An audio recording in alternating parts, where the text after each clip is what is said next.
Remarkable! Incredible! Unbelievable! Save! And Spark our champions! Good on Pepe! Goal! It doesn't get any better than that!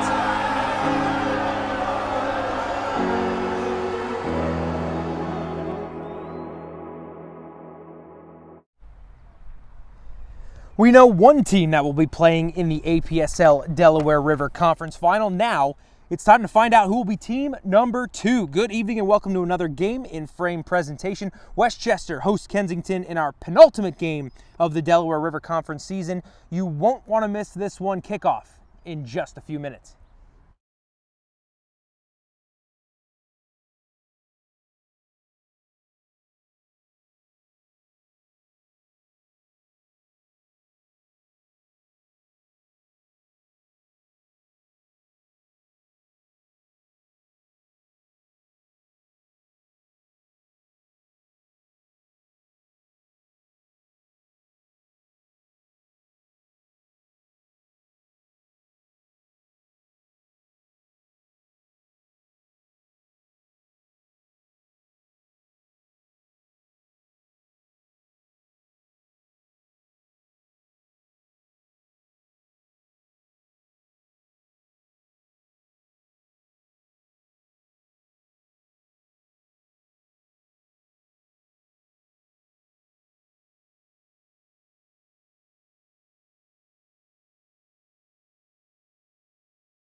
We know that Alloy will be featured in next week's final. They were 3-1 winners over Oakland United. May have caught that game yesterday here on Game in Frame. Now, we're going to see who they will be playing. Just as a reminder, today's Game in Frame broadcast is sponsored by Salt Athletic. Salt have made the world's freshest, most advanced cleat bag. The Air Case uses antimicrobial technology to block smell, making for odor-free car rides and houses. Salt is offering the Game in Frame community an exclusive discount, so scan that QR code to get 10% off. And remember to keep it fresh.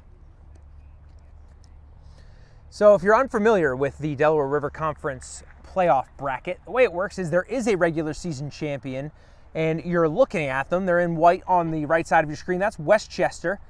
They absolutely dominated this division in their debut season, scoring 49 league points, 16 wins, 1 draw, 1 loss. Not too shabby for your first season. 98 goals in those 18 games. I'm no math major, but that's quite a lot of goals per game. And only 18 goals allowed. So you're not usually scoring more than 1 goal against these Westchester Predators. On the flip side, you have Kensington, who managed to take 4th place in the table, and that is why you're seeing them today, because even though Westchester's the regular season champions, if you make top 4 in the APSL, you have a shot to win the league and advance in the APSL playoffs. So this game will be to decide who will play in that final. The winner of that final will move on to play the other teams in the APSL brackets. There's teams in New England, there's teams in New York, there's teams throughout the Mid-Atlantic. So this game is a big one. to continue your APSL season. And we are just a few seconds away. As soon as a Kensington player gets a shoot tied, we are underway from the beautiful campus of Brenathan College, just outside of Philadelphia. So, as I said, Westchester in white going from right to left. Kensington in black going from left to right. Man to watch out for today, definitely Ridge Robinson, number 12. As a cross goes far post for Westchester. A chest on towards goal. That actually hit the outside of the bar there. So not too shabby of an effort. That would have been a heck of a way to start the scoring in today's game. But as I was saying, keep an eye on Ridge Robinson, the league-leading goal scorer this year for Westchester. He's been positively prolific. 23 goals. And I want to say 18 games, but he was injured throughout some of the league season, if you can believe it. And there's an athletic little touch from Ridge as I talk about him there. Kensington now on the ball for the first time, looking to get in behind straight away, and it might just work. Now it's cut out well by that Westchester backline, who, as I said, just 18 goals allowed. That's a league best. Josh Lucchini, who had 8 goals of his own this campaign, playing down this left-hand side. We've got a pair of McDades also on Westchester. So we have Joseph and John. So forgive me if I'm saying McDade a bit too much. I'll try to remember to use their first names. Cross into the middle. There's Lucchini, has a hit. Oh my God, off the bar again. That's 2 crossbars in about 2 minutes as referee awards a free kick there. What a hit from Lucchini, inches away from not 1 but 2 goals. Nice and early in this game, and we're just hitting the 2-minute mark now. So, but again, not surprising given the goal-scoring prowess of Westchester this year. 98 goals. That is unheard of in 18 games. That is an insane goal-scoring record. I don't know if they'll be able to top that next year. Kensington, meanwhile, are a lot of give and a lot of take in terms of the goals. Usually when Kensington's playing, the scoreboard lights up early and often. They allowed 44 goals this year, which is a pretty high number in 18 games, but they scored 49, an even higher number through 18 games. So, definitely have the goal-scoring ability, and they have a set piece early on in this one. We'll see how they play their first corner of the match.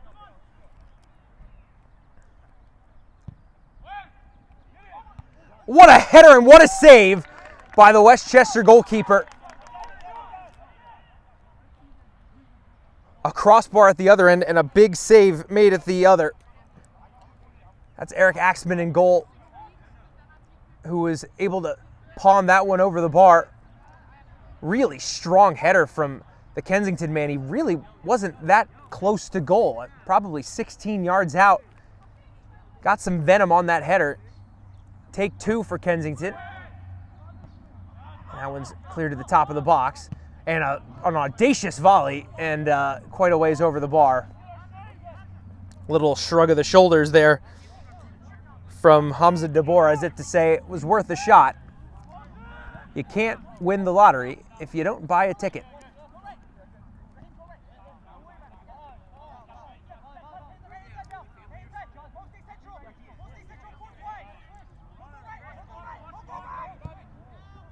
Westchester spreading this field, lots of width.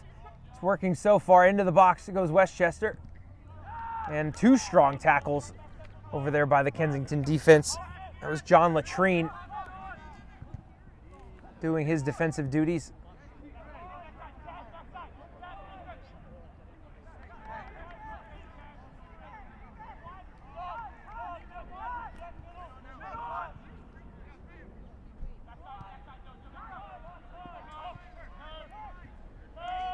There's a through ball played in behind for Mahou. Long ball over the top to Ridge, headed back across. Couldn't pick out his teammate. And there's a strong challenge put in by Westchester.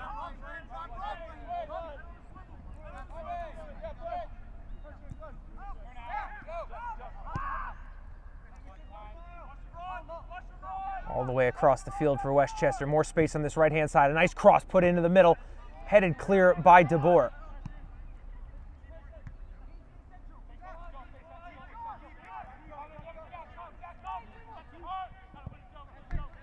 Kensington looking to get on the end of that one. Westchester puts it out for a throw.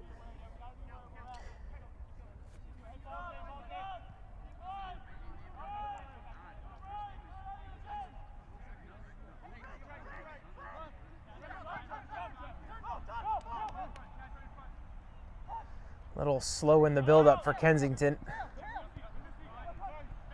But slow and steady might win the race. They've got it here. It's fallen to the Kensington man from outside the box. There's a hit. Not too much strength behind it, though. And Axman will claim it.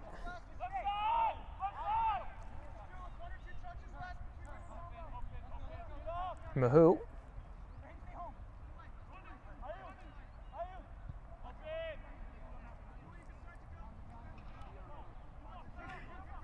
Robinson darting inside. Lucchini couldn't quite get him the ball. Ball pinged across, and I think there was a glancing header on that by the Westchester man, Wilson.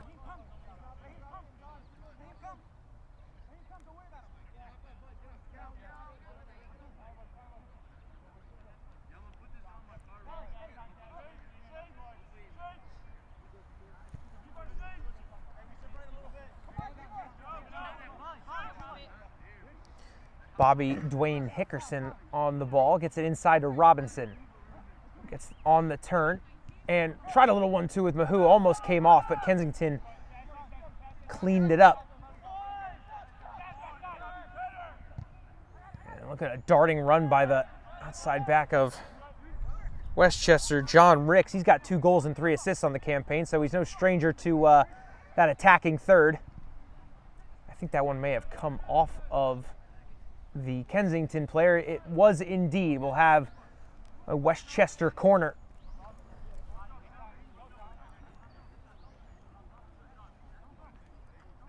Looks like Mahou will be the man to take the set piece. Keep an eye on Mikkel Tadewitz, who is come short to maybe play a little 1-2. Put back into the box. Kensington there first. And you can see this Westchester press just pinning Kensington in. They can't really get out of their own third. Even when they win the ball, it's being turned over right where that midfield third begins. Ridge turns. Couldn't find Mahou, but now it's gone wide. Strong cross is blocked. I think that is a throw-in. While we have a second, I want to tell you about a game coming up later tonight on Game and Frame. It's the APSL semifinal in New York in the Metropolitan Conference. Pancyprian Freedoms will take on Manhattan Celtic. That's at 6:30, so once you're done here, you can flip on over to see who will be in the Metropolitan Conference final. And again, the winner of that one may end up playing one of the 2 teams you see here. Who knows? Another throw-in awarded.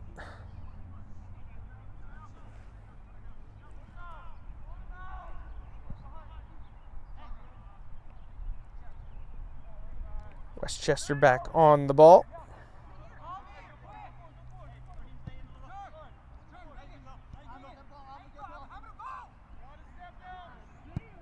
What a hit just wide. Hickerson very, very nearly finding that far post from very, very far out.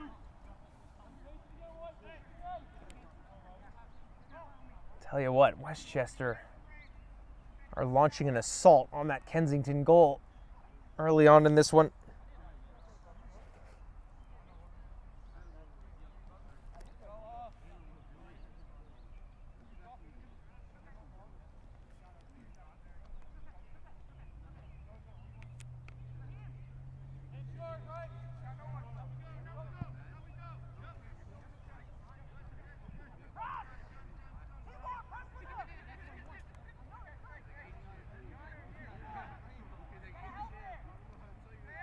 Be a Westchester throw. They'll go all the way back to Axman. Out here on the left to Hickerson. Up to Lucchini, who's under some pressure and does really well to shake it off, but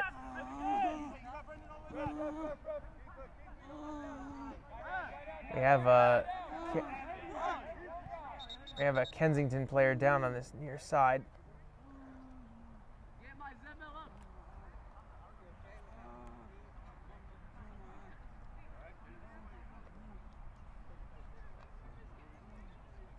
I think he may have gotten poked in the eye, is what I heard.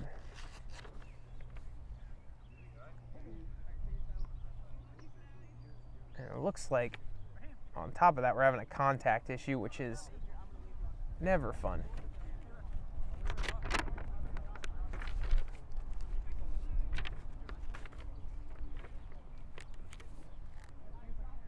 Thankfully, it looks like he's going to be all right, just trying to get that contact back in, which is always lovely when it's covered in turf beads and spit and all that fun stuff that's on the playing surface. But it does look like he's going to be okay to continue. That's Brahim Sayoud for Kensington, and he is back on. So good to see. A little worrying when he went down, but it's okay to continue.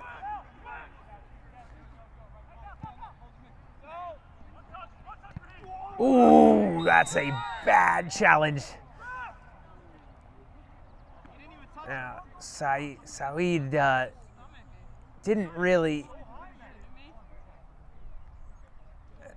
I tend to agree with the ref's decision there because it was rough, but he wasn't even looking at the player. He was trying to track that ball, but that could have been really nasty. I'm glad that Hickerson's up and looking okay, because it looked like he caught a cleat on the top of the thigh, which isn't great. The semifinal turning hazardous for some of the players here. What a turn by Lucchini. Can he get on the end of it? He can't, unfortunately. Westchester trying to counter. Mahou in behind. Can he keep it in? He can't, but I think he's won a corner. No, went out on its own. So Kensington will have a goal kick.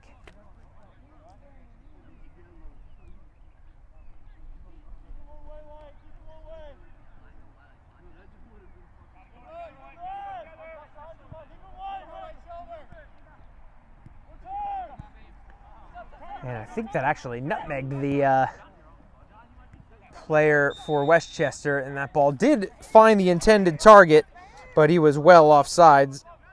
It was John Cadet who had strayed past that final Westchester player.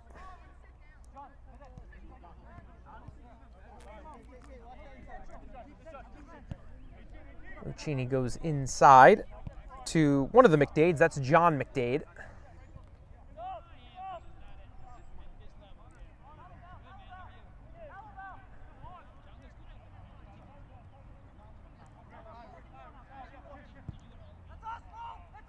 Ball played over to this left-hand channel. It's Lucchini.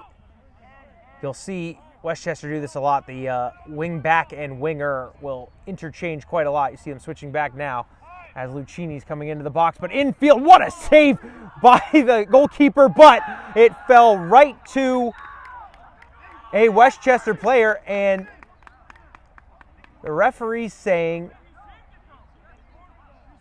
that save, I guess, wasn't needed because the save happened after that ball had gone out of play. So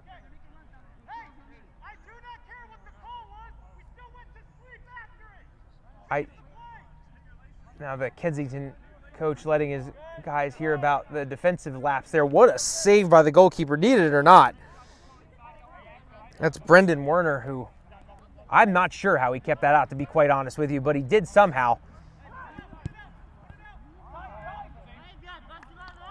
So we stay at 0-0 for now. 15 minutes into this game, and Axman just put that one out of play.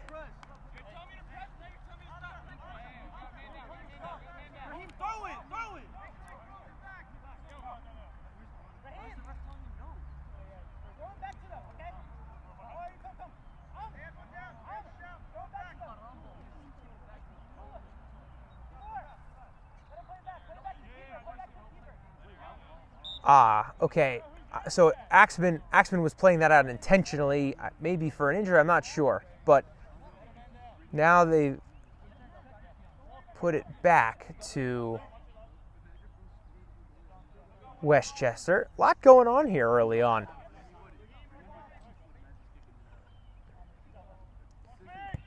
There's a cross-field pass to Mahou, right on the money. Robinson plays a little 1-2 outside. Ball cut in. Werner, kick save and a beauty. Not sure if that was headed goalward or if it was coming across the face, but either way, I think it was a needed intervention. Now, Westchester trying to, I think, just settle the game down a bit. Ball pinged into a lot of space on that far side. Ball played over the top, looking for Robinson.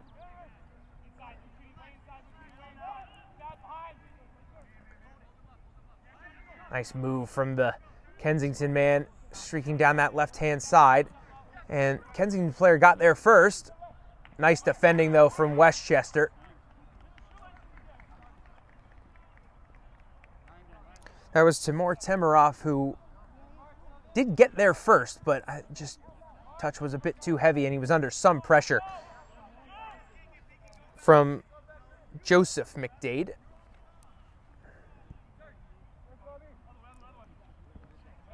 Hickerson does really well to beat those two Kensington players with that ball. Lucchini, again, as we said, they will switch, so he's kind of playing the left back role right now, and here comes the switch on the near side of your screen. On the far side, meanwhile, Mahou's in more space down that right-hand side.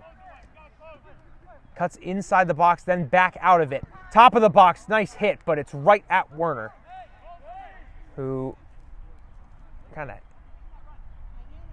pushed that one down to himself. I think maybe just trying to give his guys a break, because still 0-0, so I don't know about the time wasting. And even though there was a nutmeg there, Westchester won it back. Michael Tadewitz, nice hit, nice save by Werner. He's a big man in that Kensington goal.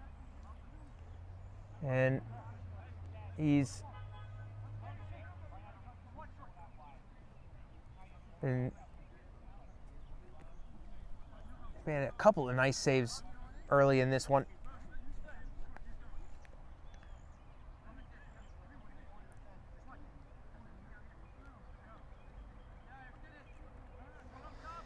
Mahou comes across the field to take the set piece with his left foot, chipped back post.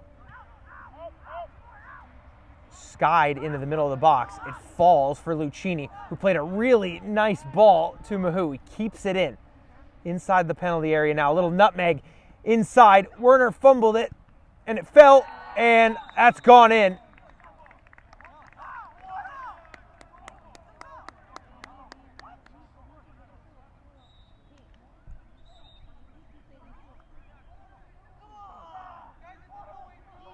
Okay, I take that back. I don't think that was in. The referee has said there was a handball. That goal did not count. And, wow, okay. So, I think we're going to have a penalty kick, and Kensington will have lost a man.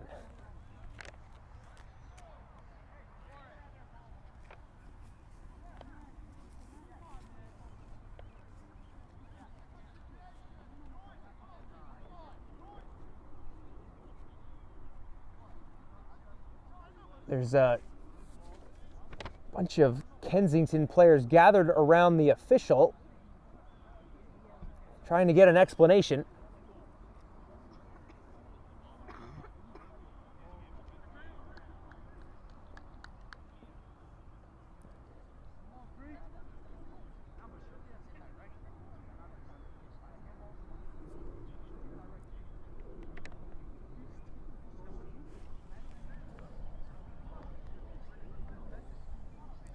So that's Abdelrahman Ali, who was shown the red card for the handball inside the box, denying a clear goal-scoring opportunity. So the goal does not count, but Kensington are down to 10 men, and we'll have a spot kick for Westchester. A deep breath from the spot, and tucked very neatly into the side netting. Predators go up 1-0 and go up a man in the space of just a minute. They take the lead in the semifinal.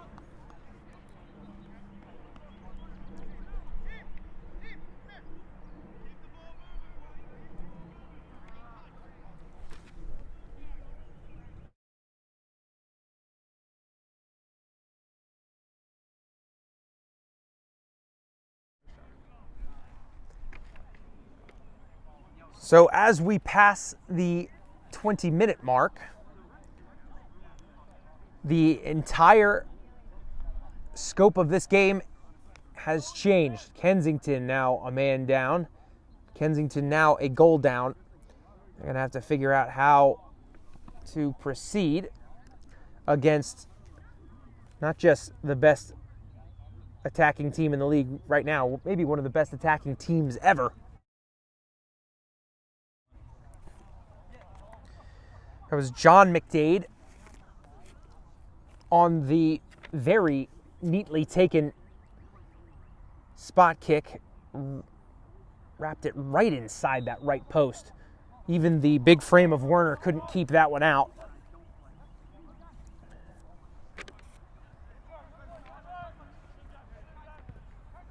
There's Werner again, winning the ball back and maybe starting a counter, but well defended by Kensington, and you can see that the whole shape has changed now after that red card, and unfortunately for them, you can't really afford to lose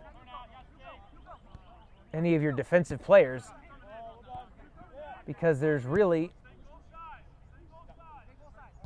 no holes you can leave this Westchester team and hope to get out without an obscene number on the scoreboard. Here is McDade, goes inside to Mahou.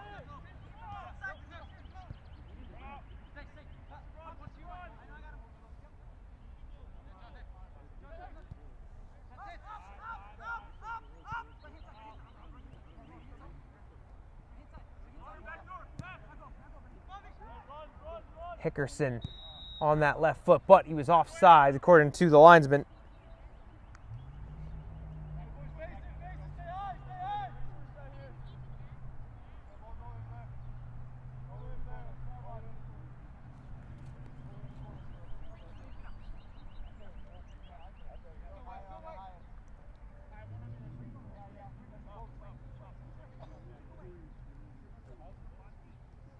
Werner sending his men forward, try and win a header.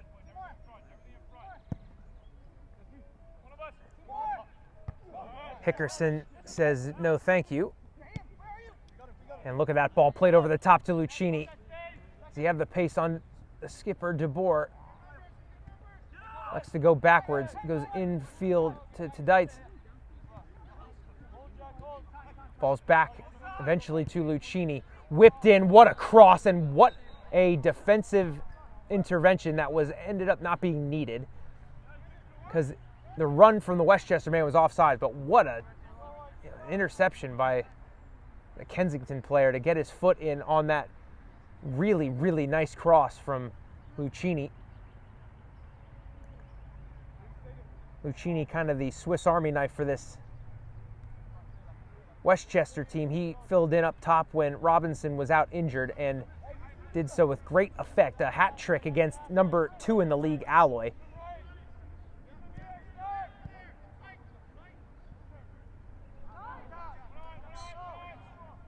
And Cadet actually got on the end of that ball, but unfortunately with the man down, there was just no support up there when he did so. So Lucchini's on the ball. Good pressure from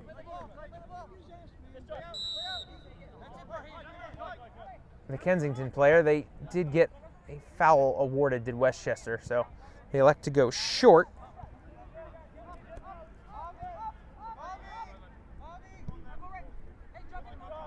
Hickerson on the ball again, into Lucchini. I think he went right through the legs of the Kensington player. He gets it back for his troubles. Tried to center it, but it did go off the Kensington man. Another corner kick on tap for Westchester.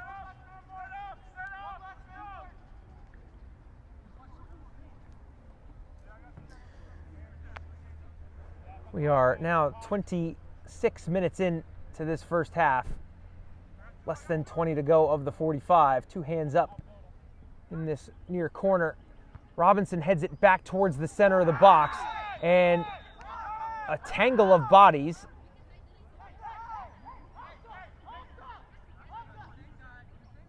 And some shouting from the Kensington players.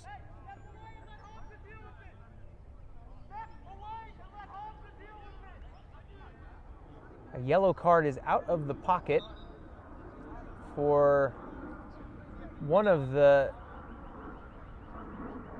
Westchester players.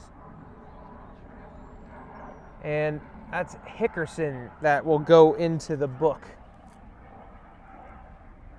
I couldn't see exactly what happened. There was a tangle of bodies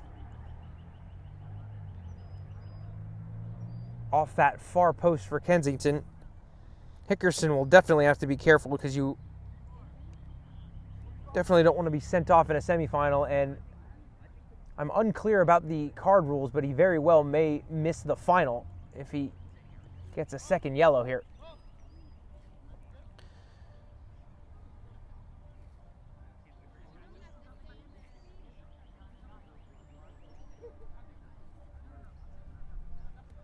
Referee also having a chat with one of the Kensington field players.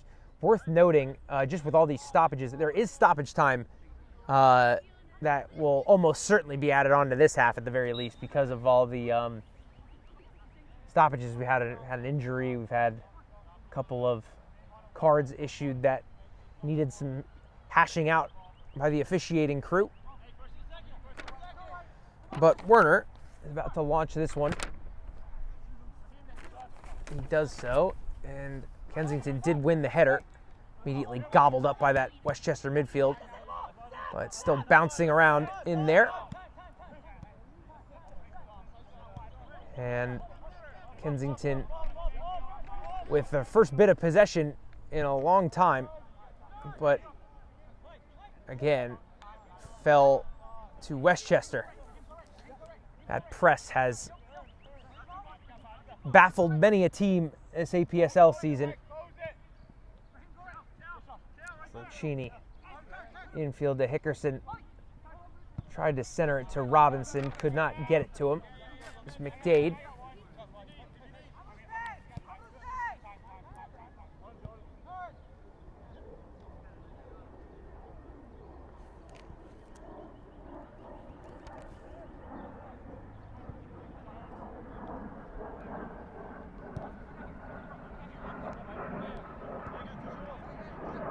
Goal scorer McDade.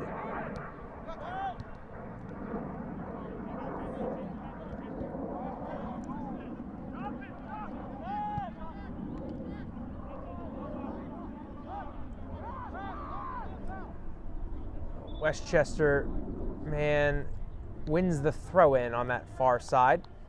I think that was Wilson.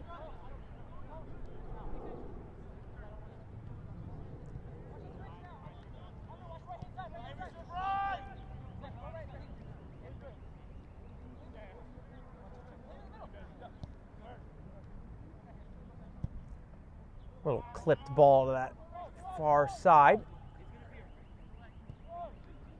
Here's Mahou. Clipped infield to Robinson, who missed, and very nearly fell to Lucchini. Tidites clears it. I should say Tidites cleared it. Kensington cleared it, excuse me. Mahou with a little back heel centered cross, and oh my goodness, that was a little Cruyffed effort from Robinson, but he was offsides according to the linesman.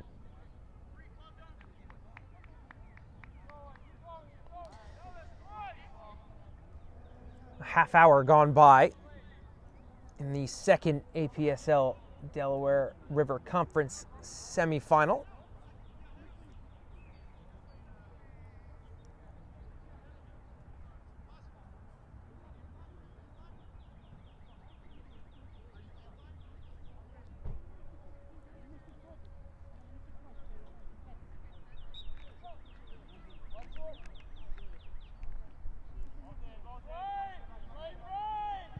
Kensington goes short. Turned over. Mahou from distance. I'm not sure if that took a deflection, but Werner seemed to have that near post covered. Did end up going wide. We'll have a goal kick.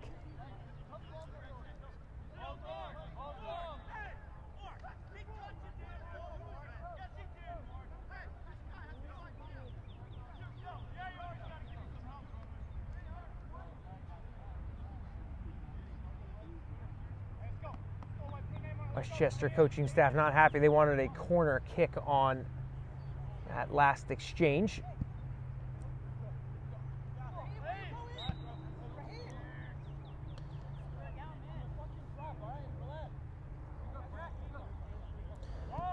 It was Luca Malor who was fouled in the build-up there. He's on the ball now. There's Hickerson. Into McDade, who is about to pivot. Thought better of it, and then decides to go through with it anyway. Mahou. Ball all the way across to Lucchini. Falls to the top of this Kensington penalty area. Clipped forward. So we kept it in, according to the linesman. And eventually it was put out for a throw.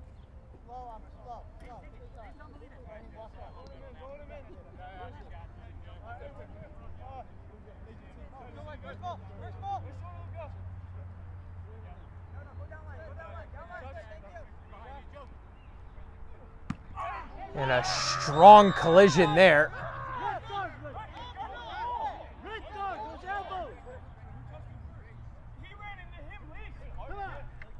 And John Cadet got the worst of that challenge from McDade.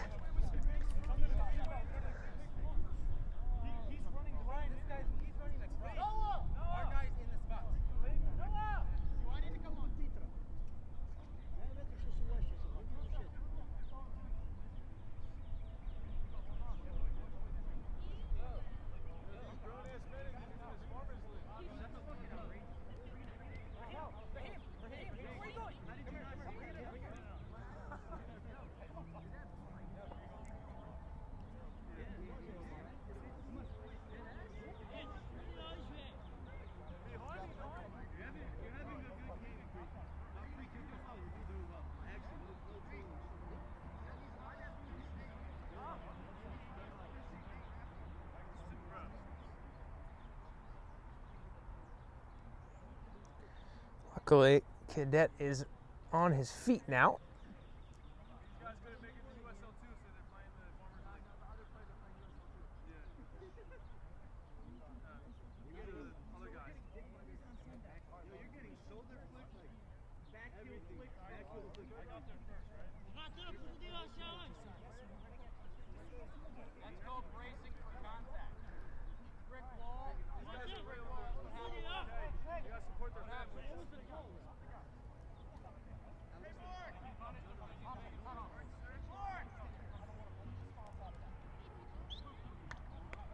the referee, I think, just getting a briefing from the trainer.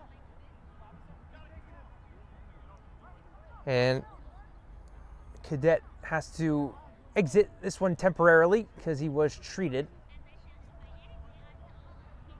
So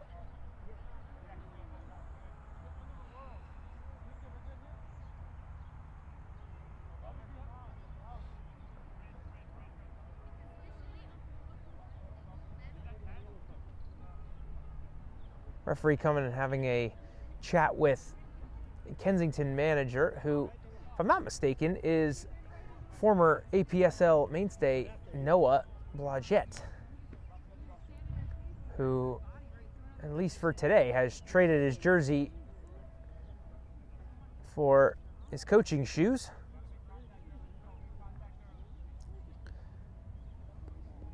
Meantime, on the field, Kensington will have a free kick in a pretty dangerous spot. Probably 35-ish yards out. Maybe a bit too far to have a go, but well within range for a set-piece opportunity.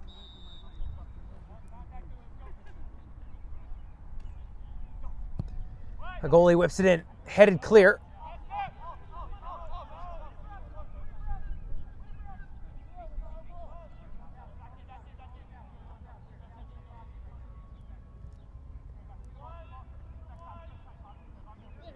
Ball fell for the Kensington man. Westchester win it back and go backwards to Charles Wilson, who pings it over here to Lucchini.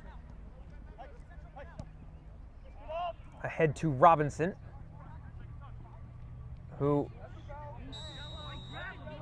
and that will be a card because Robinson had the step on Saeed, but he decided that it was worth the yellow to prevent Robinson from running untouched into that box, which I can't blame him. Remember, Robinson had 23 goals this campaign, which is nothing to sneeze at.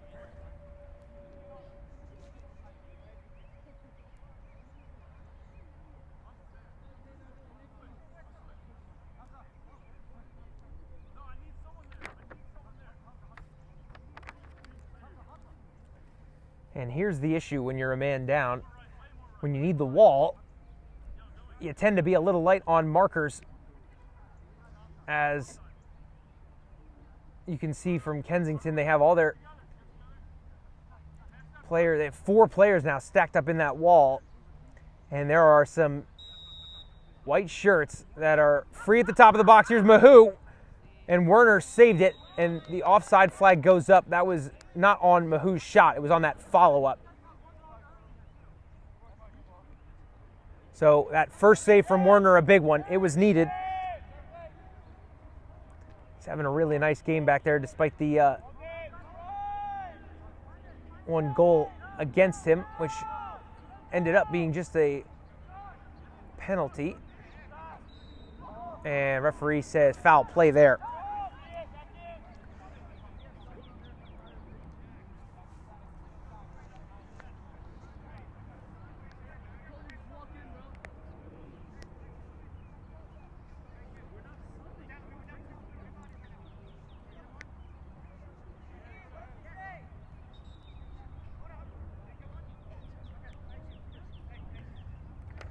And so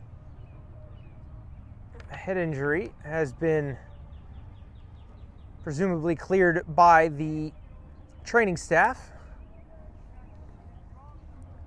So Cadet takes his place back up, or excuse me, not Cadet. That might have been a substitute that they had to burn there.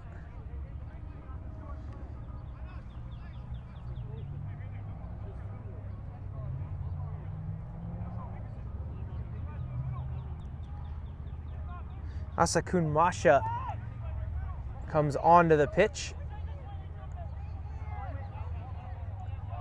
So Cadet may have just exited this match. He is on the bench holding some ice onto his head after that collision with McDade.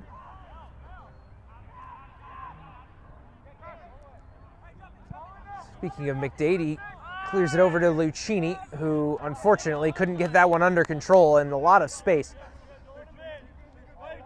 So, throw in for Kensington. Now, we are 40 minutes into this one, but a lot of that has been stoppages. We might be in store for a pretty big number for stoppage time. Lucchini ruled to have taken that throw in a little bit in advance of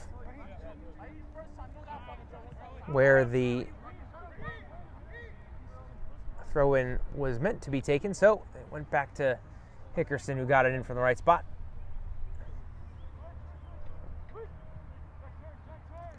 John Ricks running up that right-hand side. Now it's infield, across the field to Hickerson. Along the ground to Robinson. Nice pass in, out to Lucchini. Back in, looking for Robinson, but it is hoofed clear by DeBoer. And Hickerson will let that one go out.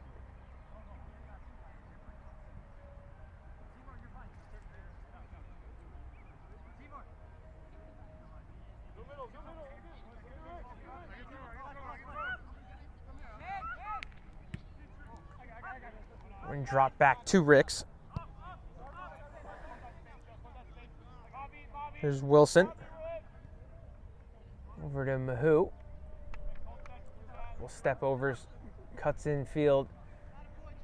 Tedites goes back to Wilson. Robinson heads it to that far side, or excuse me, Malor does. Now it's Robinson. Tries to clip it to that far post. It fell, and Malor tried something spectacular. Didn't come off. And will go out of play for a Kensington goal kick. So there will almost certainly be stoppage time. I'm not always told how much there will be. So if I am given a signal, I will definitely let you know. But if not, we'll all find out together, and we will wait with bated breath.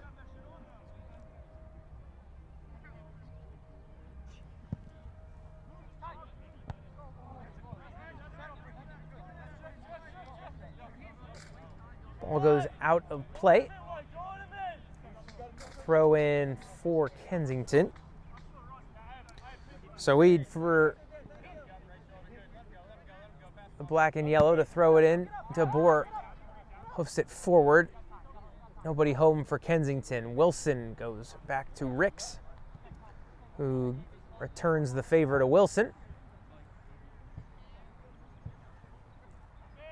Mahou. Tedites.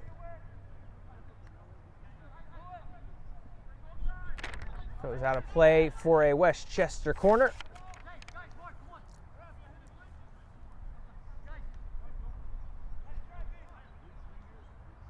And so Mahou's lining up. There is a man, Ricks, coming short. Now he peels off. It's almost certainly into the box again. The numbers advantage is there for Westchester. Tedites skips by one man, keeps it in. It hit off of the Kensington player. And another corner incoming.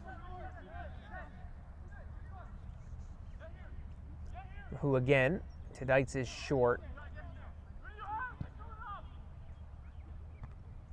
That ball fell, and what a save by Werner to keep that first header out.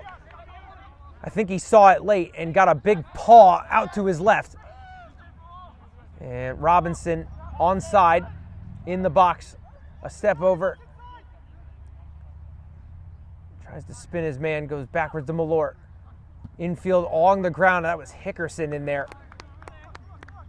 You can see how high the outside backs for Westchester get. That was the left back that was standing on the penalty spot when that ball came in.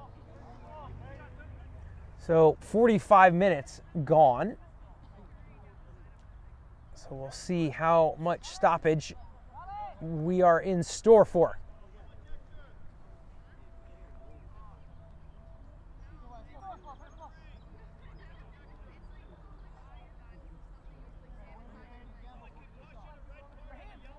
So the referee has signaled 3 minutes of stoppage time, which feels a little low, and I think that's what the Westchester coaching staff was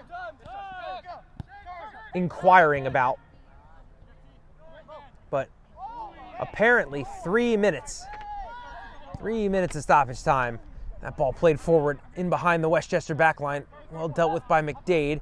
Hickerson does well, but the press is still on for Kensington. Westchester very calmly passing it around the back. And nice ball played forward to Malore in the middle of the park, but his pocket is picked.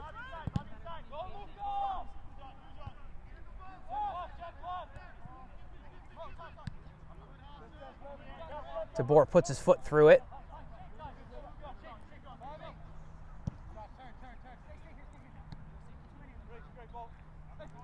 Lucchini into McDade. He tried to dummy that one for Robinson behind him. Ricks has a hit, but over the bar. I think still rising when it crossed the goal line. So, a goal kick. If that 3 minutes is correct, about one more minute left to play in this first half as we enter the 48th minute of this semifinal.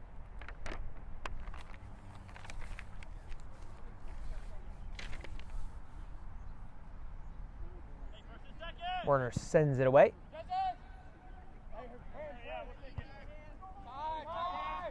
Brought down by Lucchini. Malore goes backwards to Wilson. Malore out wide to Ricks.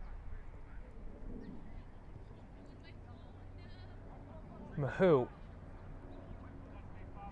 into Robinson, top of the box. He turns his man, but couldn't complete the pass to Lucchini. Hickerson now comes forward, finds McDade, back to Hickerson. Lucchini, Robinson, back to Lucchini, streaking towards goal, but offside the call. And that linesman on the far side, and now past that 3 minute mark of stoppage time. A quick check of the watch by the referee. And I thought that was halftime, but it is not. He's asking Werner to change the spot of this free kick awarded for the offside, excuse me. Werner to clear. He does. And McDade heads it right back down the throat of that Kensington defense. Nice move by DeBoer, who plays forward.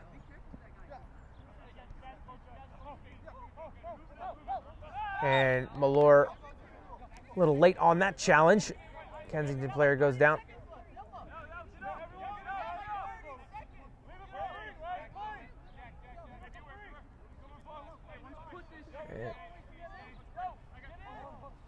Kensington catching on to the limited time remaining are going to put a lot of numbers forward to try to scrap the leveler back before half.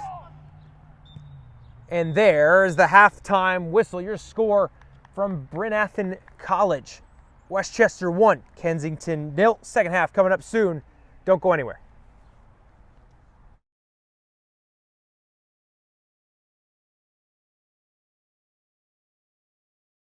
My name is Austin Brummett. I'm a men's soccer player at San Diego State University, and I play forward.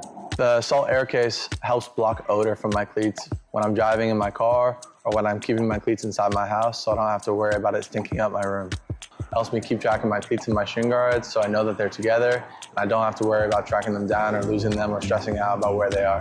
I would definitely rock this, walking to the games, walking around to my trainings. And it's super helpful for travel. When I travel in the airport to go to away games, it's not going to stink up my backpack or stink up the plane where I'm sitting. Magnetic strip on the top is super easy to open to take my cleats out and to put my cleats back in. I think it's an essential part of my outfit for soccer, and it helps keep all my stuff organized and stink-free.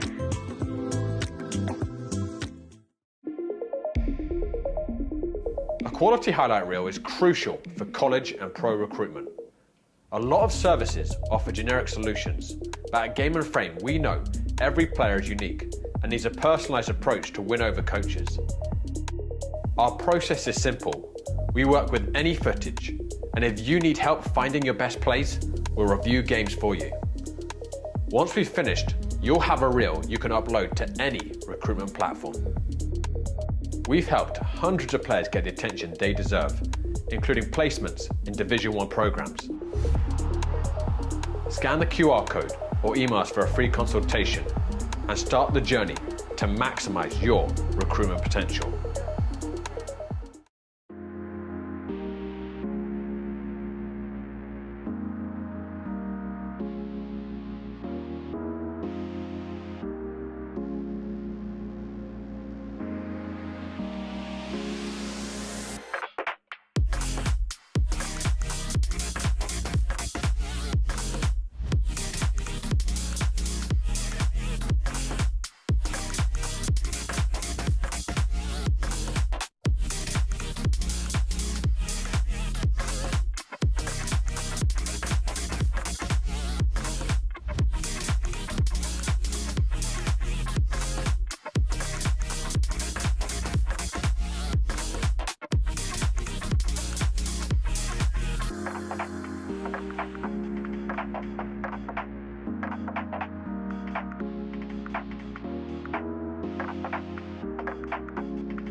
Welcome back to the campus of Bryn Athyn College. If you missed the first half, you missed a good one.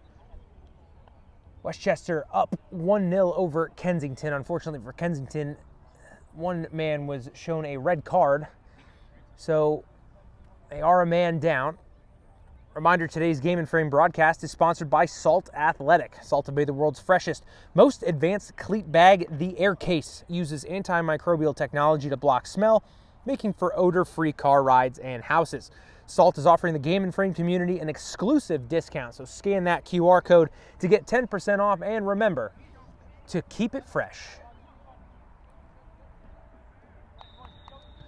Second half underway from Bryn Athyn.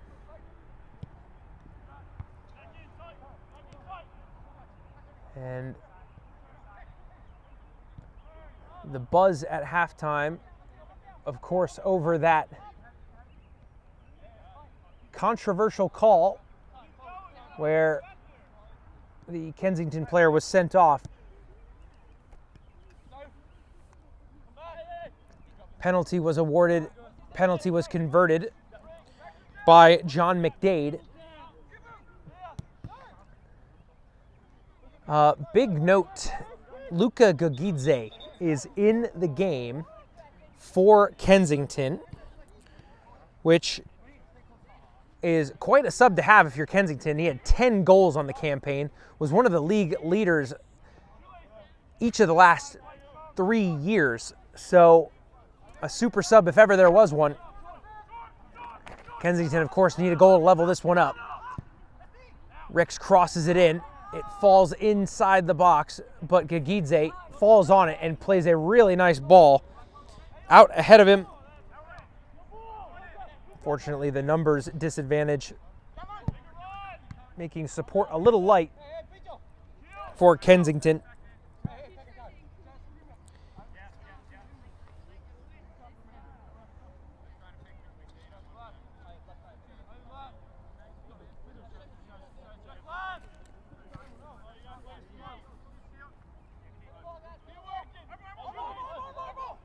The referee says Westchester ball.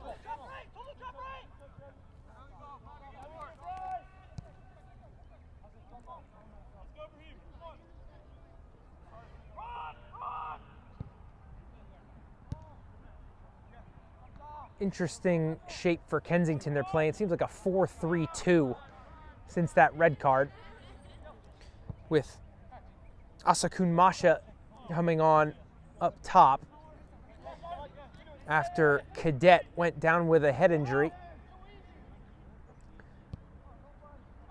Mahu plays wide to Hickerson.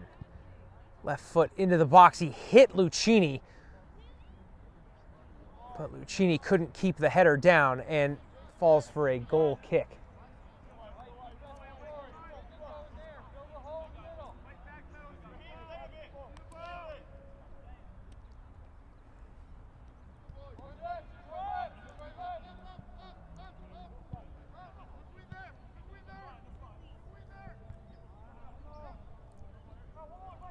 Inside to Tadites.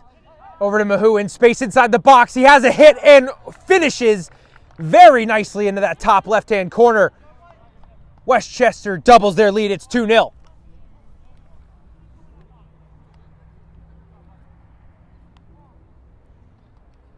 "13 goals on the regular season campaign. Make that 14 for the season for Ayub Mahu. And a crucial second goal in this semifinal puts the Predators firmly in the driver's seat.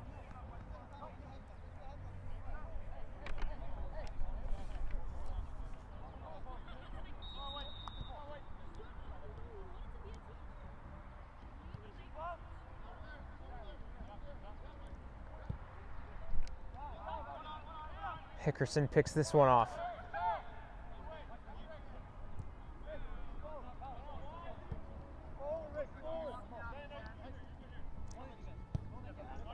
Infield to Mahu.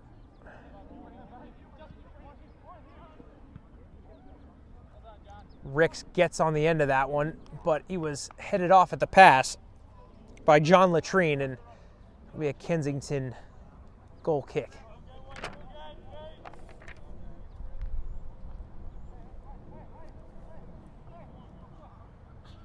While we have a second, one game coming up soon here on Game and Frame.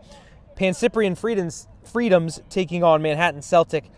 That's coming up at 6:30. That's at the APSL Metropolitan Conference semifinal. Reminder, the winner of this conference, the Delaware River Conference, may end up playing the winner of that Metropolitan Conference in the APSL playoffs. So, one to keep tabs on, whether you're a fan of the New York League or a fan of this league we have here in Philadelphia and New Jersey.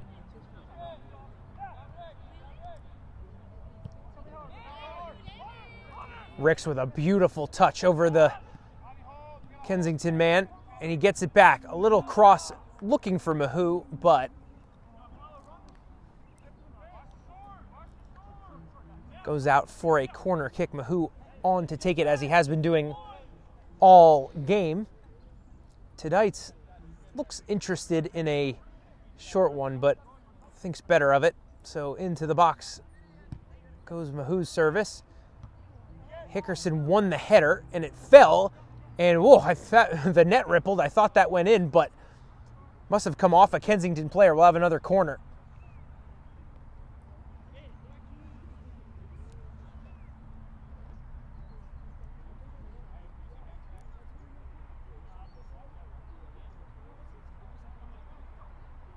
Tedites actually taking this one. Goes for the lofted approach. He hits Hickerson across the goal and in on the header. Give the left back the assist on that one.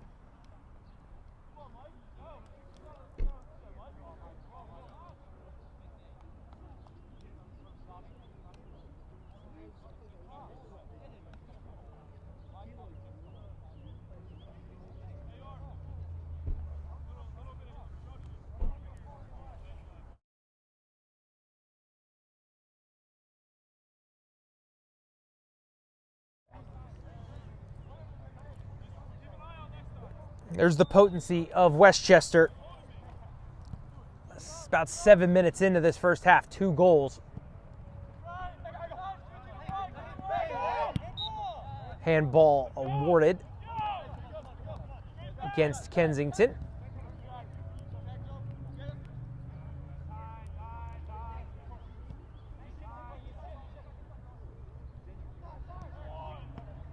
Tedites.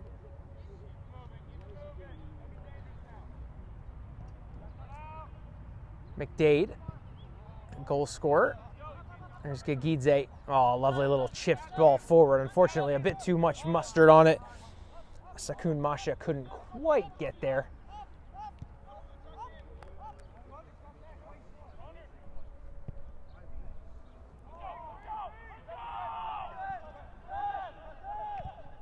That ball came off Lucchini. And in behind is Robinson. Werner came out to great effect because it came off of Robinson and goes out for a goal kick.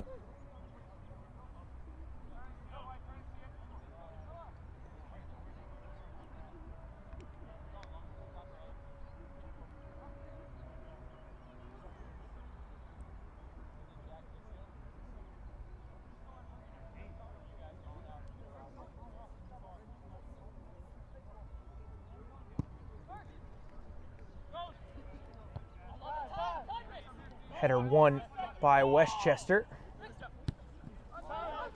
Tedites. Nice sliding challenge put in by Kensington, and maybe they can build off that. Ball clipped forward to Gagidze. He's working against Wilson, who heads it clear.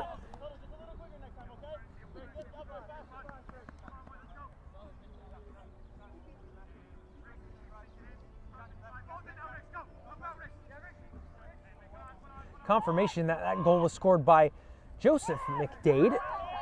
So we've got both McDade brothers on the score sheet for Westchester, joined by Ayub Mahou.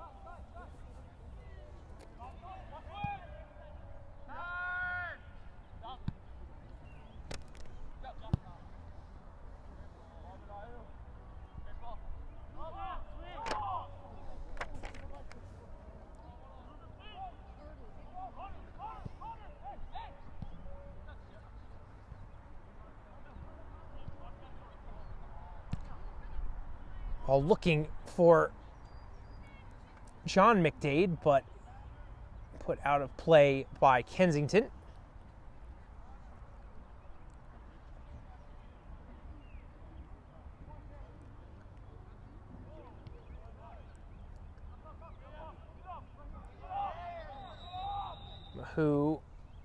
That was Hickerson. I think that went down after that challenge. And Gagidze getting not Gagidze. That was a goalie, who was getting a firm talking to by the referee.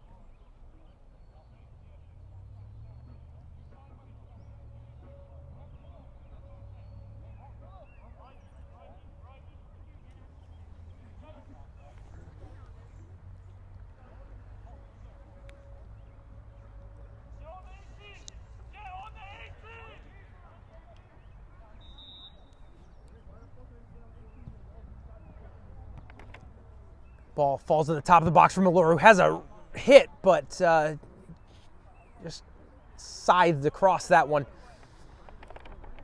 Went well left of Werner's goal.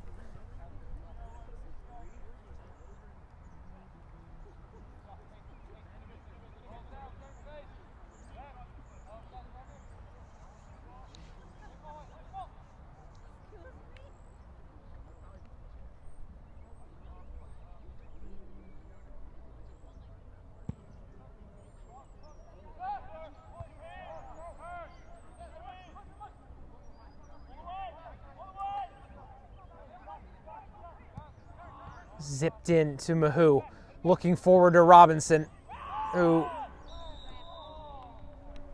put his shoulder through the Kensington man, and free kick is called.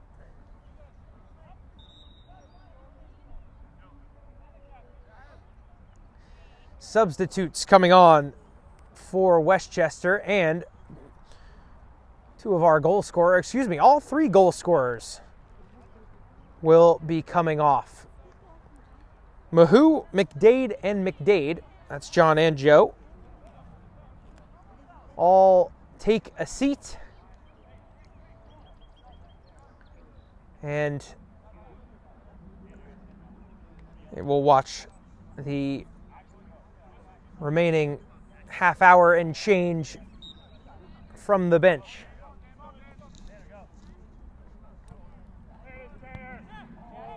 And that was Tanner Brentlinger, one of the substitutes that just came on. He does have a goal this campaign. Who doesn't for Westchester, it seems. Ricks goes to Brentlinger. Into Tedites, who had a really nice cross, and it's sitting inside the 6. Man, that seemed like it was sitting there forever.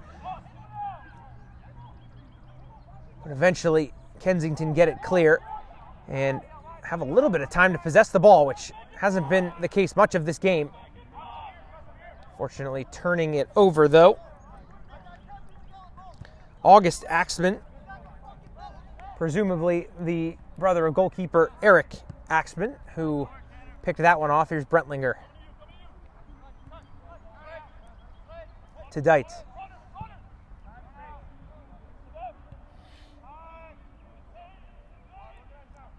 Here's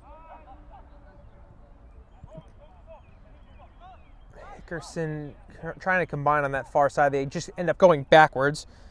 Here's Axman. So again, now that the McDades are off, I have another pair of brothers to work with here. That's Eric and August. Luckily, Eric's in goal, so you shouldn't confuse them too easily. Gagidze gets there and able to keep it under a lot of stress.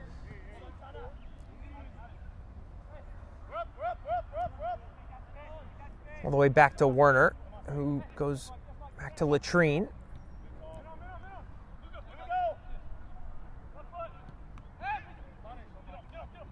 Gagidze with a strong tackle. Did get the ball, and he goes down. Usually a goal scorer, but doing his defensive due diligence.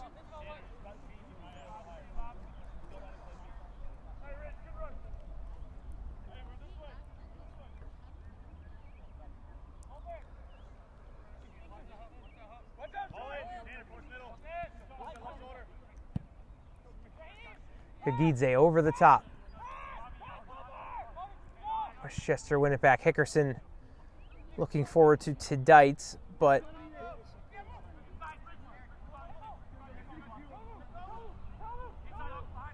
here's Kensington coming down now. So we infield, couldn't quite keep it.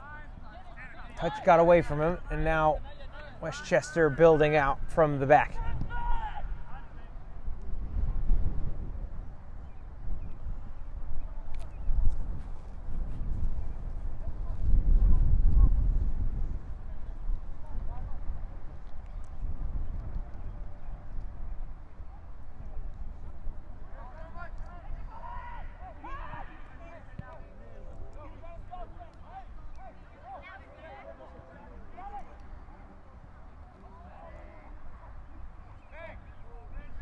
Robinson looking forward to Malore.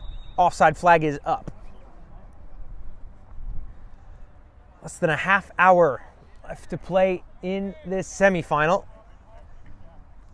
If the score holds, it will be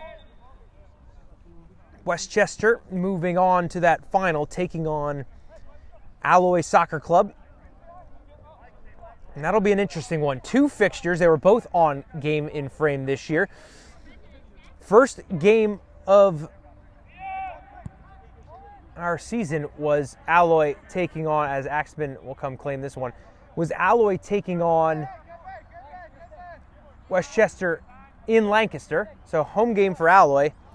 And Westchester, the newbies, came on the road and stole a 1-0 win from last year's regular season title winners. And that put the league on notice, and they only went on to lose one other game all season. The reverse fixture in Westchester showed the Predators' dominance, a 8-1 victory over Alloy. As Ricks crosses this one in, and Werner did really well to hold that cross. As I was saying, dominance by Westchester in that Alloy fixture. I'm going to assume that Alloy will come into that final, if this result holds, very vividly remembering that thrashing they took at the hands of Westchester, and I would assume that Westchester won't find it quite so easily in the attacking sense in the final.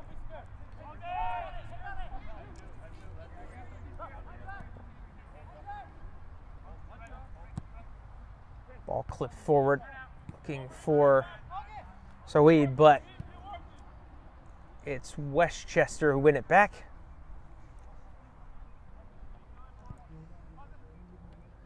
Robinson clipped one over the top, but good goalkeeping by Werner to come claim that one. Unfortunate day for Werner in goal, because without losing that man early on in this game, he very easily could have been named man of the match, because he's had a few huge saves. But if there's any team in this league you don't want to go down a man to, it's probably the Westchester Predators, unfortunately for Kensington. Lucchini streaking into the box. Little Maradona. Oh, and looked like Werner got crunched there. Coming out to defend that. Can't call it a breakaway, but Lucchini was in behind. Looks like more substitutes coming onto the pitch for Westchester.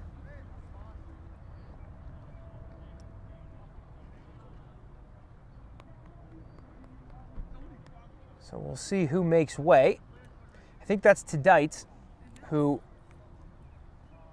is exiting the pitch. So that's one substitute. Connor McNally into the game for Westchester.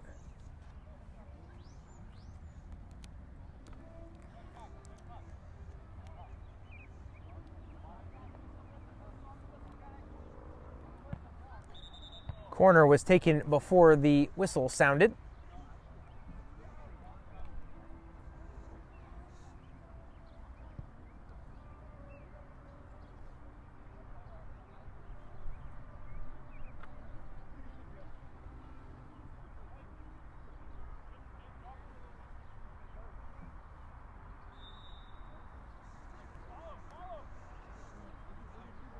Westchester whips in the corner. There was a man at the back post. Header came, oh, that was Connor McNally, the substitute.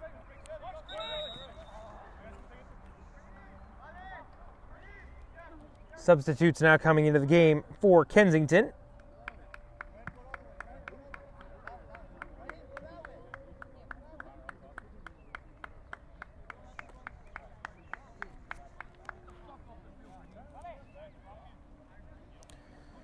Brahim Saweed exits.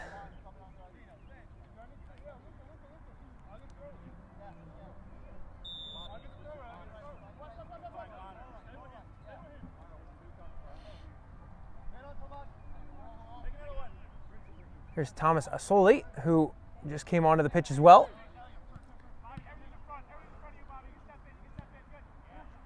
There's Neitlinger, goes down in the box, but it fell straight to the Westchester man, and he put it wide.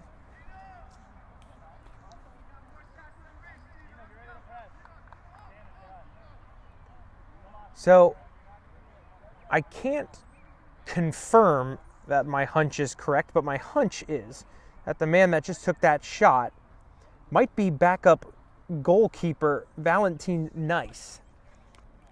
Again, that squad number is not on my roster in front of me, but I think that might be the backup goalkeeper into this game for Westchester.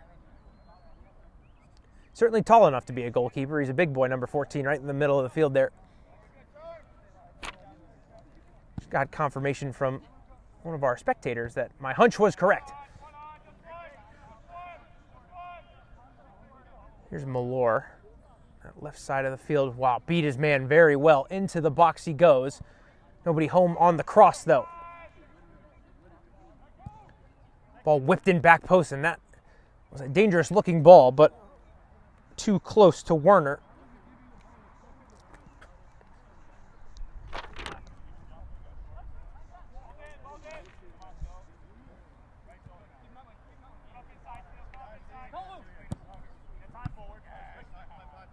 John Ricks picking that one off and somehow keeping it at his feet. Nice touch by the Westchester man. Ricks was filling in as skipper when Ridge Robinson was out.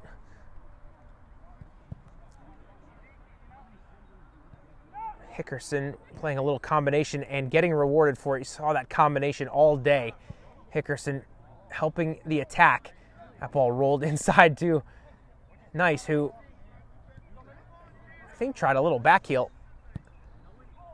Ball whipped in over the head of Hickerson and out for a Kensington goal kick.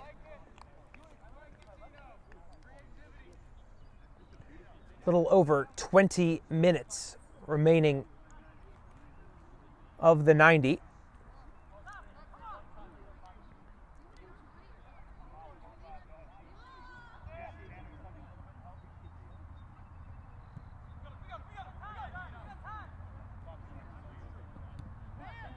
Gidze. Here's Sagarn, one of the substitutes. Plays a little combination with Gidze. It's working well. Asakun Masha. Gidze played a nice ball in behind. Good waiting, but wrong side of the defender for Asakun Masha.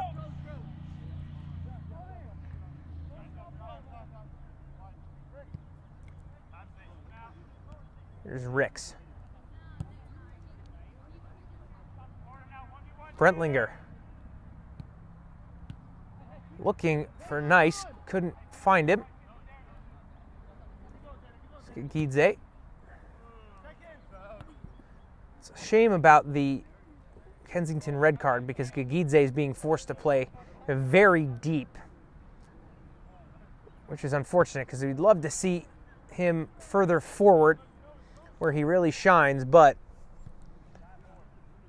probably a necessity due to that red card, as I said. Here's Ricks whipping it into that far post. A little too tall for Nice, but back into the box it goes. That one a little too long for McNally.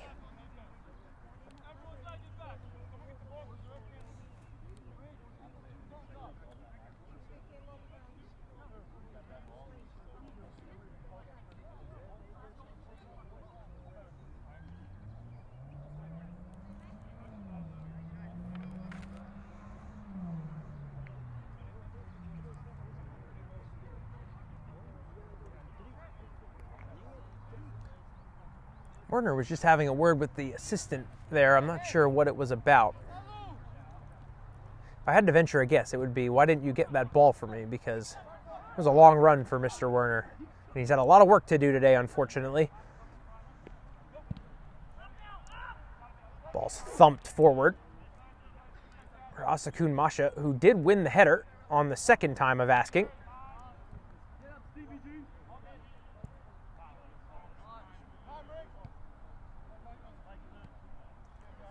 Ricks galloping forward. Brentlinger. Oh, just a little bit too short for the return ball to Ricks. Brentlinger hustling back to defensive cover for Ricks. McNally scoots it out to Wilson. Like Wilson and Hickerson have switched spots, at least temporarily, maybe giving Hickerson a breather. He's been up and down that left sideline all day.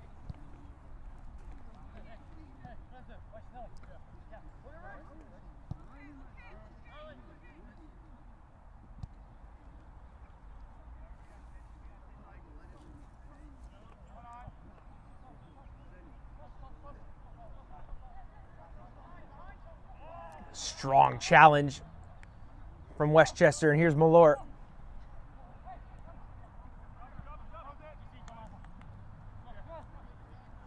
Scully to McNally, over to Wilson.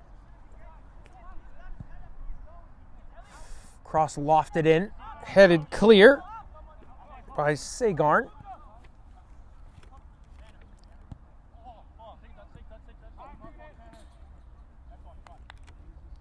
McNally's pass a bit too wide.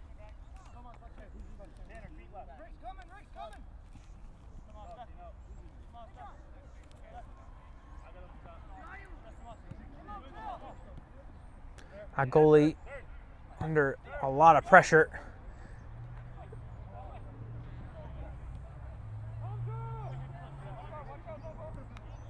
DeBoer trying to play that one forward.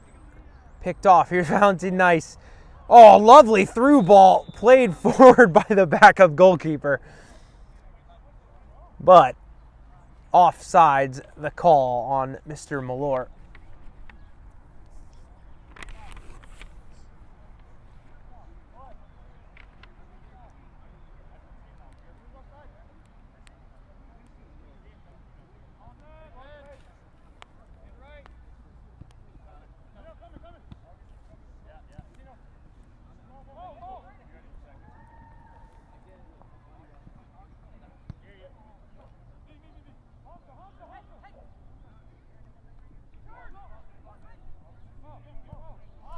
Our goalie gets it wide.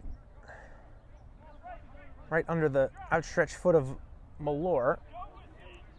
And there's a ball clipped forward. All the way back to Axtman, who hasn't had much to do this second half. Made a really nice save in the first half on a Kensington corner. But obviously after that red card, much less involvement.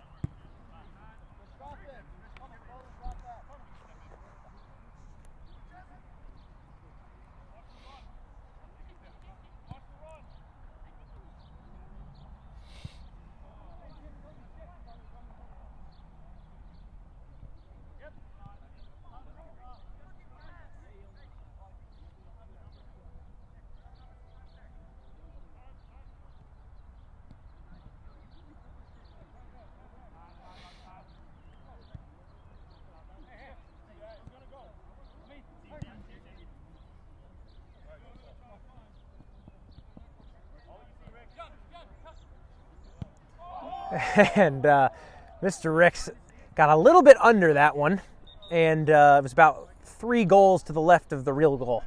So not the finest effort from Mr. Ricks.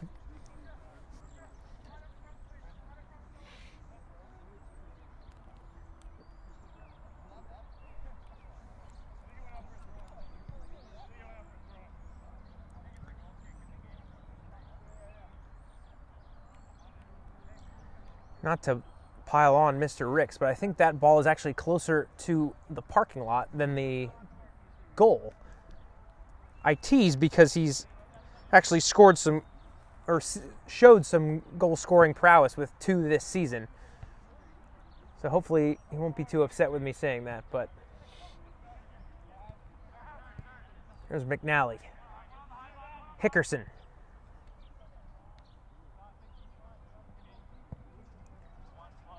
Floated back across to Ricks. Really nice touch from him in a lot of space again. Over to Brentlinger. Back to Axtman. Over to Hickerson.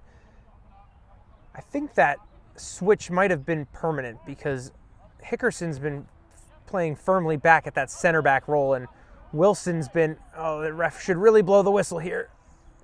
Oh, I guess he waved off the offsides. That's a weird one. Maybe playing advantage? I'm not sure what that was. If you didn't see that, the linesman's flag was up. And I don't really think Kensington had an advantage there, as Werner was being pressured very, very hard. What we're playing on here's nice. And there's the offside flag. All comes out in the wash, I guess. Less than 15 minutes remaining in the 90. Again, stoppage time is available. How much, we won't know. And Gagidze goes down.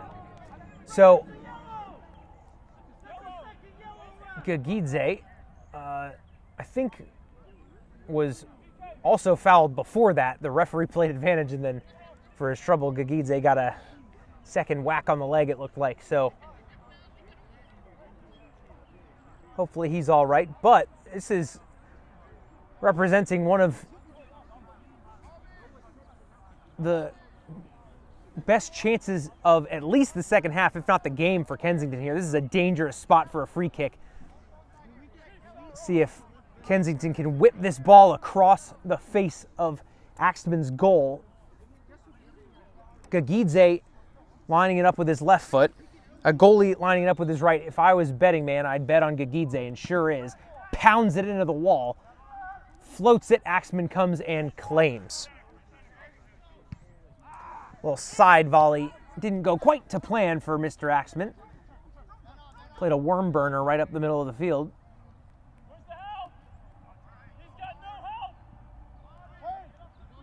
And Brentlinger came and put in a good tackle, but it is a throw-in. Sagorn heavily pressured. A goalie into Gagidze in shooting range. Beats one man, has a hit just over the bar.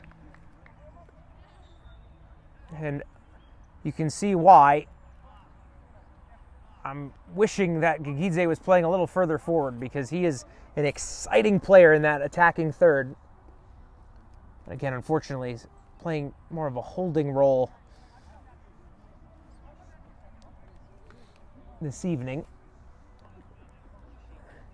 You may remember Gagidze with the Philadelphia Heritage, who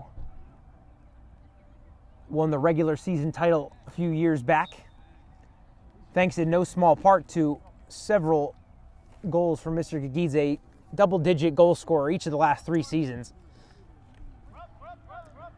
Here's Nice coming up, looking to get on the end of that, but Werner came and claimed it.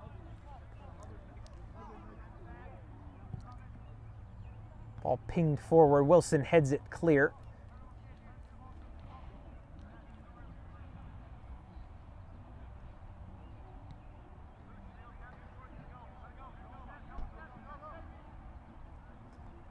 And again, I don't know if this is just temporary movement, but Hickerson's now up top for Westchester. You see him there. He was just about to pressure that ball. Here he comes now. So he was at left back, then he moved to center back. Now he's up top. Luca Malor is actually at center back right now.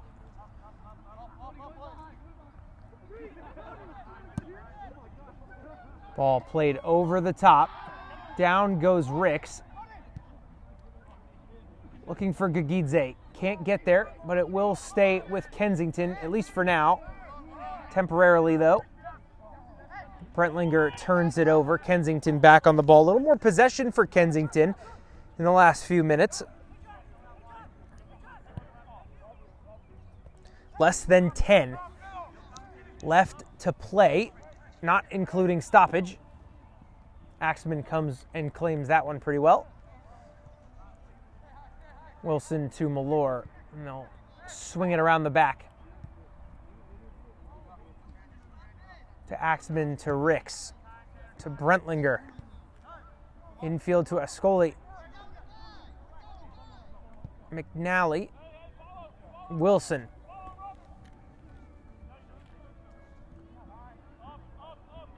I think that's Lucchini over there.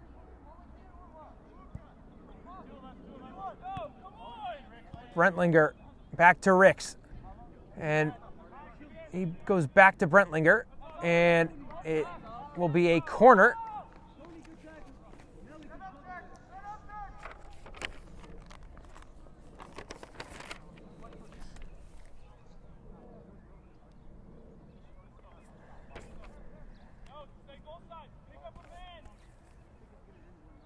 Ricks taking this corner.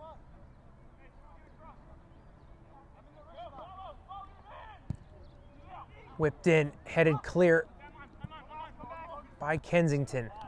Ricks gets it back on this right-hand side. Heavy touch, gets punished by Sagorn. And Ricks, oh, that was a little soft, but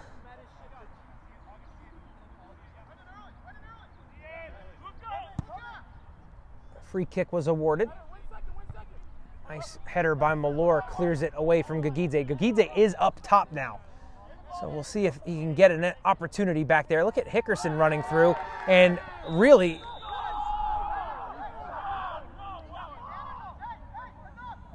so a strong challenge by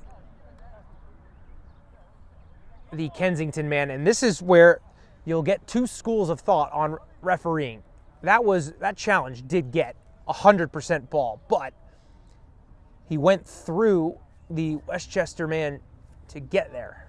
Is that a free kick? Is it not? Up to you to decide. This referee tonight says it certainly is, and it was worth a booking. So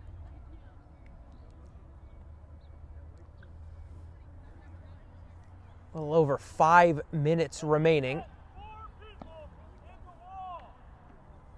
Werner having some trouble getting his wall set up. He wants 4, and again, you just got to be careful of how many markers you have left. Because, okay, yeah, he went down to 3 to cover that far post, or excuse me, near post side. Hickerson over the ball. Nice curling effort, but Werner got his whole body behind that one. Werner with the fake punt. You don't see that one every day.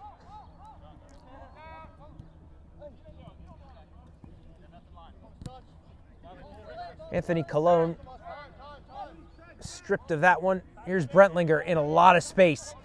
Into the box he goes to Nice. Couldn't quite get it under control.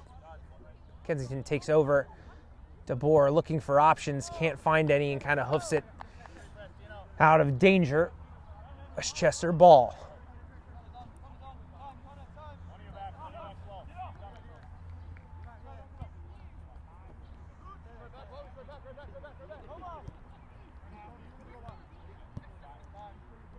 Ascoli zipped into Wilson, who dummies over there for Lucchini.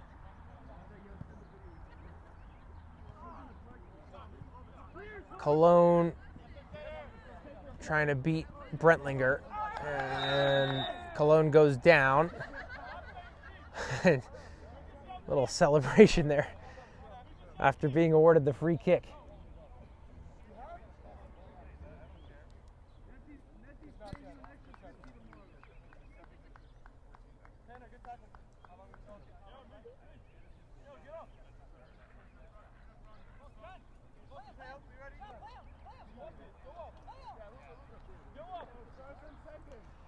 Werner telling his guys to get forward.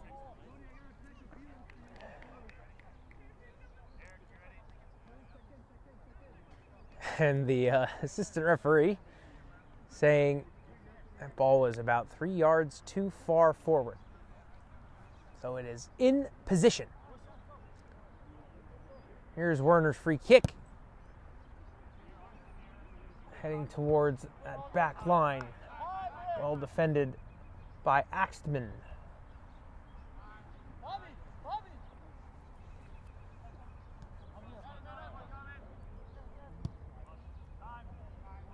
Ball a bit behind Wilson, but he will get there.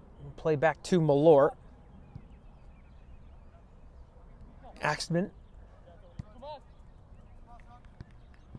Ricks cuts inside, and Gagidze almost got there. Not quite, though. McNally over to Wilson. 3 minutes left of the 93 minutes left to play.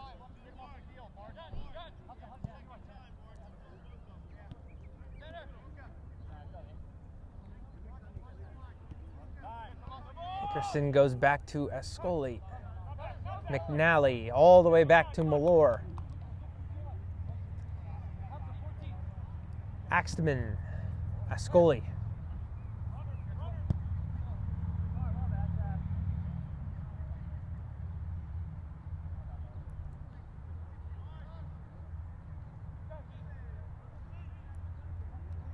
Nice sliding challenge by the Kensington man.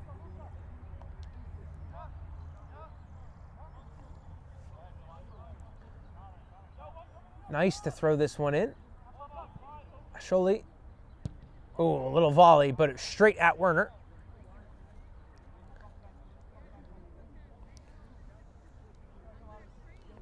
Into the 44th minute we go.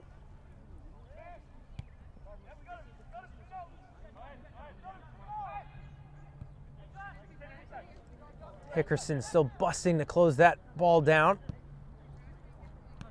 Cologne into Gagidze, looking for Sagorn, couldn't get enough on the pass. And that's fallen for Nice, but he's well offsides and slammed it against the crossbar regardless.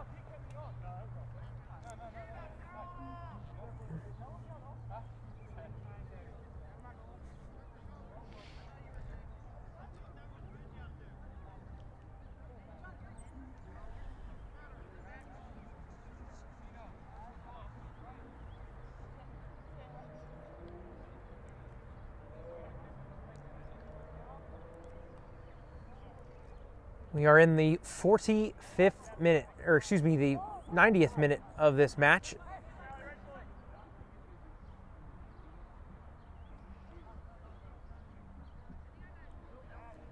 Again, no signal of stoppage time quite yet.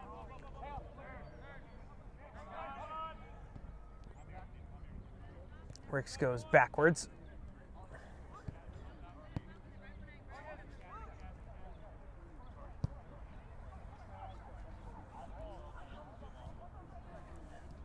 Wilson flying forward into the box, but Kensington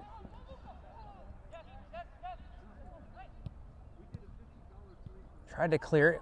Here's Nice on his left foot. Actually had a nice hit, did the backup goalkeeper, but Werner does well to get down to his right and stop that one from finding his near post. We are done with that 90 minutes. All eyes on the referee, but looks like this corner will be taken at the very least. Top of the box for Asholi on the volley. High and wide. Check of the watch from the referee. No signal as to stoppage time. We'll see how much longer this semifinal will continue. All intents and purposes, it looks like Westchester will be playing Alloy in next week's final.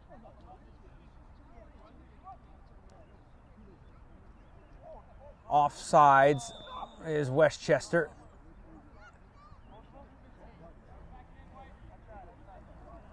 We will be bringing that final to you here on Game in Frame, so make sure to join us next weekend for the conclusion of the APSL Delaware River Conference season.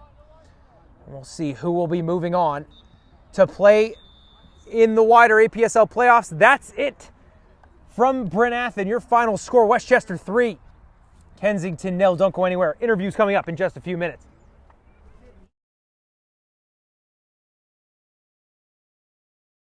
My name is Austin Brummett. I'm a men's soccer player at San Diego State University, and I play forward.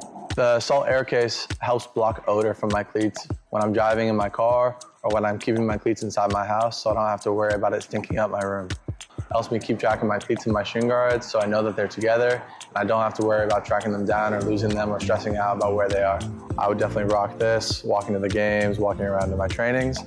And it's super helpful for travel. When I travel in the airport to go to away games, it's not going to stink up my backpack or stink up the plane where I'm sitting. Magnetic strip on the top is super easy to open to take my cleats out and to put my cleats back in. I think it's an essential part of my outfit for soccer, and it helps keep all my stuff organized and stink-free.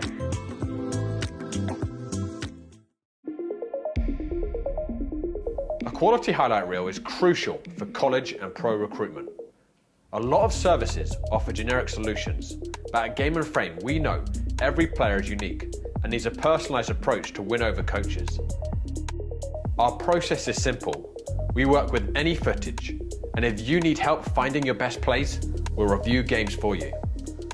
Once we've finished, you'll have a reel you can upload to any recruitment platform.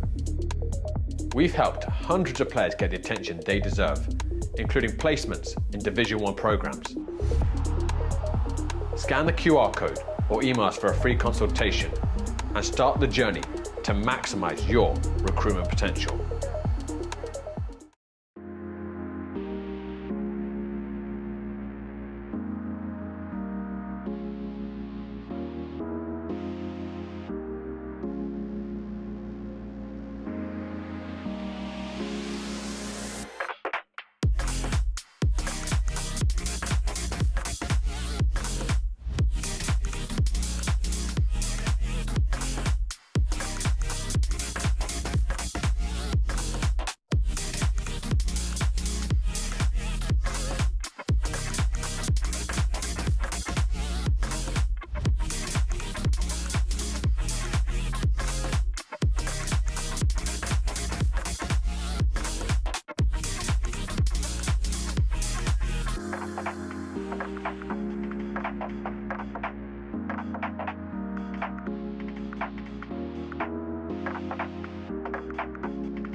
Welcome back to the campus of Bryn Athyn College. And with me, I have Jack, and Joe McDade. And so, by the way, he's going by, I apologize for the in-game commentary. But, guys, APSL semifinal and another convincing win for you guys. Jack, I'll start with you. What have you been able to do all season that got you to this point today? I think the guys consistently show up and want to win, whether it be at practice and in games, and that just carries over to the results. A lot of these guys have been playing in different leagues as well, in different competitions, and in every single game, every single practice, we just want to win. It's a habit now here at Westchester, so I think that just carries over now. Joe, tonight, obviously you've been having success all season, but you can't really get complacent in the semifinal against anybody, let alone a team like Kensington. What worked so well for you tonight? Obviously, the red card kind of hurt them, but just tactically, you guys seem to be really on top of things. What was working well specifically tonight? Yeah, I think especially in the back tonight, me just talking with Chaz a lot, we were attacking most of the game, just making sure that we didn't switch off and just allow a sloppy goal maybe against run of play. So just making sure in the back we were relentless with not letting them get any chances. I don't think our goalie really had to make any saves, so just making sure we were staying focused with that while our guys were attacking, and then just pushing our guys to keep being ruthless and to score goals. So yeah. In case Mr. Axman's watching, I didn't forget that one on the corner. You did him dirty there. That was a good one. But we'll forget he said that. But I'm assuming you guys were probably playing together as brothers coming up through the youth. But how cool is it at such a high level to be able to play with your brother and both get on the score sheet in a semifinal? Yeah, I know. I asked Joe. We both came off at the end. I asked him. I don't remember the last time we both scored in a game together like that. So I still can't think of the moment. It might have been like with our parish team or church team when we were younger. So no, we're so happy to play together. Like, we love playing together. We go to school together as well and play there. So we honestly feel like we have a connection on the field that no one else has, and we're truly blessed to have that. So yeah. Same question to you. How cool is it to just get on the score sheet with your brother in such a big game? It was amazing. Like, just like Jack was saying, I don't really score often, so I was pretty happy with that. Yeah, right. His goal too, we were a little mad because I assisted him and then he called it back and gave the penalty. It would have been a double brother assist. That would have been cool. But he ended up scoring, so I was fine with it. But yeah, I mean, like Jack said, just both scoring the same game. I don't think that's happened since for a while. And then also just both being here at Westchester in general, scoring for Westchester.